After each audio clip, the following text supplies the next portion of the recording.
카페인의 섭취로 인해서 나타나는 심박수의 증가가 콜티솔 입장에서는 스트레스를 받는 상황이 되는 거예요. 이와 같은 과정에서 콜티솔이 과다하게 분비되면서 식욕도 증가하게 되는 거예요. 안녕하세요, 내과전문의 닥터 K입니다. 현대사회를 살고 있는 성인이라면 언제든 가까운 곳에 두고 먹는 음료, 바로 커피인데요. 자, 피로를 이기고 졸음을 이기기 위해서 카페인 섭취를 위해서 커피를 드시는 분들도 많으시지만, 한편으로는 적은 칼로리에 부담 없는 그런 음료, 그리고 어쩌다 보니까 습관처럼 매일같이 마시는 뗄래야 뗄 수 없는 그런 음료가 되어버린 것이 바로 커피인데요. 정말 많고 다양한 맛의 커피들이 있어요. 그 중에서도 담백한 걸 좋아해서, 아니면 달달한 걸 별로 좋아하지 않아서, 아니면 체중 관리와 다이어트를 위해서 선택하는 아메리카노 아시죠? 자, 이 아메리카노는 정말 살이 찌는 것과 관련이 없을까요? 자, 오늘은 다이어트를 하는 분들께 사랑받는 커피인 아메리카노, 이 아메리카노가 정말로 다이어트와 어떤 관계가 있는지, 그리고 살이 찌는 것과 관련이 있다면 어떤 부분에서 관련이 있는지 자세히 한번 알아보는 시간을 가져볼게요.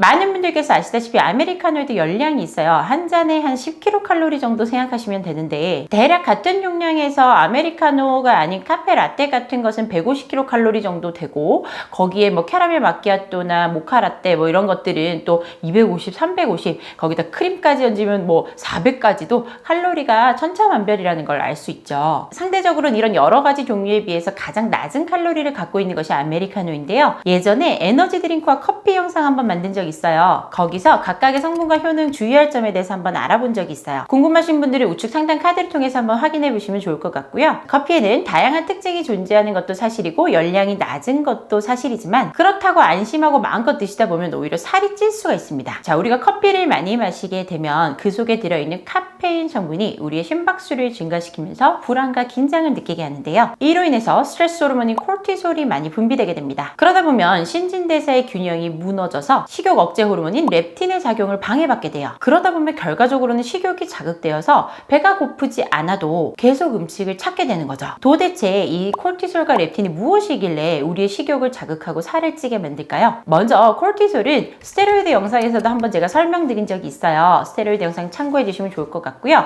어쨌든 이 콜티솔은 부신 피질에서 생성되는 외부의 스트레스 같은 자극에 맞서서 나오는 스트레스 호르몬이에요. 간과 근육, 지방세포에 자극해서 스트레스에 대항을 하고 몸 전체적으로 에너지를 공급하게 만드는 신호를 전달하기 때문에 흔히 스트레스 호르몬이라고 불립니다. 간단하게 말씀드리면 앞서 언급한 바처럼 카페인의 섭취로 인해서 나타나는 심박수의 증가가 콜티솔 입장에서는 스트레스를 받는 상황이 되는 거예요. 그렇기 때문에 자연스럽게 외부 자극에 대항하기 위해서 신체 각 기관으로 더 많은 혈액을 방출시키게 되고, 이와 같은 과정에서 콜티솔이 과다하게 분비되면서 식욕도 증가하게 되는 거예요. 자, 이러한 상황에서의 콜티솔은 지방 분해까지 막아버리면서 우리의 지방을 쌓이게 합니다. 그렇기 때문에 특히 복부에 수용체가 많아서 복부 지방을 쌓이게 해요. 그리고 이렇게 장기간 많은 양의 카페인을 섭취하게 되면 빨라졌던 심장박동은 오히려 천천히 느려지고, 이뇨작용도 오히려 원활하지 않게 돼서 체내 독소 배출이 느려지게 돼요. 이렇게 반복되는 독소의 누적은 결국 노폐물이 방출되지 않으면서 살이 잘 찌는 체질로 변화하게 될 수가 있어요. 자, 그렇다면 카페인으로 인해서 작용이 방해받는 렙틴은 어떤 성분일까요? 렙틴은 지방세포로부터 분비된 호르몬이고, 치상 하부의 수용체에 작용해서 우리의 식욕을 억제하고 에너지 소비를 증가시키는 역할을 해요. 신체 내에서 지방의 양을 일정하게 유지시키는 역할을 하기 때문에 지방 조직의 양이 증가하면 일정한 지방을 유지하기 위해서 렙틴이 분비되면서 식욕이 감소되게 돼요. 그로 인해서 체내 지방 합성을 줄이는 동시에 베타산화를 촉진시켜서 에너지 소비와 열 방출도 촉진시켜주죠. 그렇지만 우리 신진대사의 균형이 카페인 과다 섭취로 인해서 깨지게 되면 이 렙틴의 식욕 억제 기능이 제대로 발휘되지 못하고, 이와 동시에 콜티솔의 증가로 인해서 식욕은 또 증가되게 돼요. 그러면 렙틴이 감소되고 콜티솔이 증가되니까 입맛은 늘어나고 식욕이 증가되고 음식을 먹고 싶은 상태가 돼버린다는 거죠. 그렇기 때문에 카페인 과다 섭취로 인한 신진대사의 균형이 깨지는 것을 막기 위해서는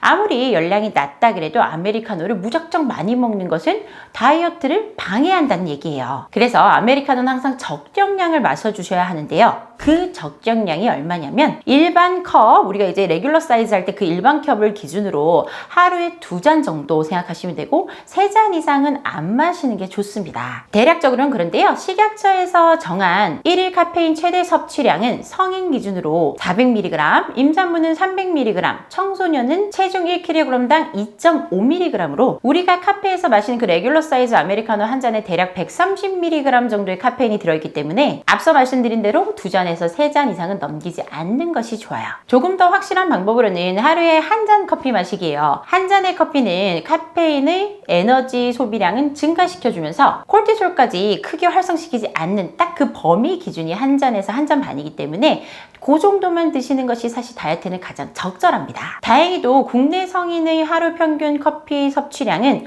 하루 2잔 정도로 그렇게까지 많진 않아요. 그런데 하루에 6잔 이상의 다량의 카페인을 섭취하게 되는 경우에는 치매나 뇌졸중 같은 뇌질환의 가능성이 올라간다는 것을 기억해 두시면 좋을 것 같아요. 그래서 하루에 우리의 뇌 건강을 위해서도 꼭 1~2잔 정도 적정량의 커피만 마시는 것이 좋아요. 아시겠죠?